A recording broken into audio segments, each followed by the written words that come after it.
Καλά, ο Γιώργος δεν έχει πάρει πρέφα από την κρίση. Το έχει δει σε κάτι πολύ. Σαν να έχει κρεμάσει την κουρτίνα λάθος ο Καραμανλής και θα έρθει αυτός να τη διορθώσει. Τόσο απλό. Ο Γιώργος ξεκούραστος με το σχέδιό του.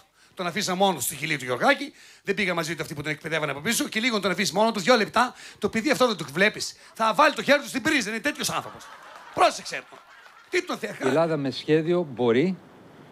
Μπορεί με σχέδιο. Μπορεί με σχέδιο. Όχι με λόγια. Όχι με λόγια. Αλλά με πράξη. Με πράξη. Με πράξη, καμία πράξη δηλαδή. Και αυτή είναι και η διαφορά μας με τη νεοσυντήρηση. Ναι. Δεν βγάζει άκρη.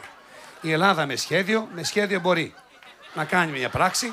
Πρόσθεση να κάνει, αφαίρεση να κάνει, πολλαπλασιασμό να κάνει, διαίρεση να κάνει. Τι να κάνει, παιδί μου, μίλα μου, βοήθησέ με. Εξελίσσεται σε μια εργολαβία μεταξύ αδυνατείτε να διαμορφώσετε συνενέσεις και να επεξεργαστείτε σχέδια. Ούτε στόχους θέσατε, ούτε στόχους πετύχατε. Καταγράφετε το έλλειμμα στη χώρα μας, βάζοντά μας σε επιτήρηση. Και εσείς για μικροκομματικούς σκοπούς βάλατε την Ελλάδα στην απογραφή. Και μην ξαναρχίσετε τα παραμύθια περί του τι παραλάβατε. Εμείς δεν κάνουμε εκλογολογία. Κάνουμε κι εμείς τη Σαρδάμ μας. Έκανε το Σαρδάμ. Δεν έχει πει και κανένα σωστό. Ένα στα 1000 πετυχαίνει. Δηλαδή και ψαράς να ήταν, θα το είχε καταλήψει.